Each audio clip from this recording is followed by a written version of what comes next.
இப்போது கூட சிறுவன் விஸ்வான்னு ஒரு தம்பி இங்க இருக்கிறாரு. அவர் மதுரை மாவட்டத்தை சேர்ந்தவர். அவருக்கு 8ஆம் வகுப்பு படித்துக் கொண்டு இருக்கிறார். அந்த மாணவன் பாத்தீங்க அப்படின்னு சொன்னா அவருக்கு ஹார்ட்ல பிரச்சனை. அவர் 100 மாதத்துக்கு மேல் உயிர் வாழ முடியாது என்று சொன்னார்கள். அந்த செய்திகளை டிவி மூலமாக வெளியில எல்லாருக்கும் தெரிய வந்தது. நம்மளுடைய சகோதரர் கல்லாமை அவர்கள் அதை போய் பார்த்தாரு.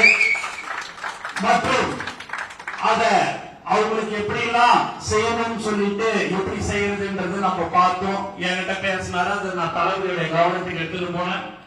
எதை பற்றியும் கவலைப்பட வேண்டாம், அந்த சிறுவனுக்கு உண்டான அனைத்து உதவிகளும் செய்யப்படும் என்பதை தெரிவித்தார். சகோதரர் ரோட்டரியில சிவசங்கரன் இருக்கிறார். அவரும் இணைந்து சுமார் 13 லட்சம் ரூபாய் செலவு பண்ணி இன்று அந்த மாணவன் சிறுவன் விஸ்வா அவர்கள் நம்முடன் இருக்கிறார் என்று சொன்னால் அது உண்மையாக நாம் தளபதிக்கு இந்த நேரத்தில் நான் நன்றி சொல்ல கடமைப்பட்டிருக்கிறேன் என்பதை இந்த நேரத்தில் நான் தெரிவிச்சுக்கிறேன். சொந்த பணத்துல நலத்திட்ட உதவி விலையில்லா விருந்தகம் விலையில்லா ரொட்டி முட்டைப்பாளர்கள் திட்டம் தளபதி பயிலகம் தளபதி குறுநியகம் என்று விநியோகம் அப்படின்னு பல்வேறு நலத்திட்ட உதவிகளையும் திட்டங்களை செய்து கொண்டிருக்கிற ஒரு கட்சி தமிழக வெற்றி கழகம் என்பதை இந்த நேரத்தில் தலைமுறை நான் சொல்லிக்கொள்ள ஆசைப்படுகிறேன். கடந்த மாதம் 22ஆம் தேதி தலைவர் அவர்கள் கொடியேற்றி வைத்தார்.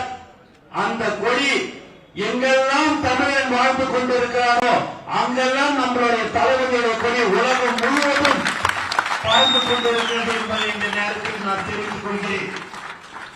விலையில்லா விருந்தகம் என்பது காலையில தினந்தோறும் 100-150 பேருக்கு உணவு அளிக்கிற திட்டம். அந்த திட்டம் 27 மாவட்டங்களில் நடைபெற்றுக் கொண்டிருக்கிறது. தஞ்சாவூர்ல மத்தியானமும் ஹாஸ்பிட்டல் நடந்து கொண்டிருக்கிறது. அதே போல் விலையில்லா ரொட்டி முட்டைப்பால் திட்டம் நீங்க பாத்தீங்கன்னா மாணவ மாணவிகளுக்கு ஞாயிற்றுக்கிழமைகளும் 397 இடங்களில் தமிழ்நாட்டில் தளபதி பெயரில் விலையில்லா ரொட்டி முட்டைப்பால் திட்டம் நடைபெற்றுக் கொண்டிருக்கிறது. தளபதி பயணம் நடைபெற்றுக் கொண்டிருக்கிறது.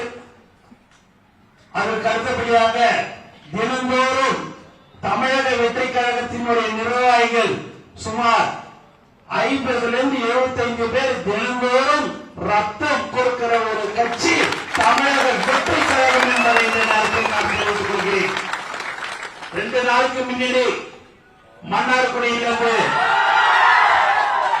ராஜாவை சொன்னாங்க, இந்த மாதிரி ஒருத்தருக்கு உடம்பு சரியில்லை 40 யூனிட் ரத்தம் வேணும்னு சொன்னாங்க.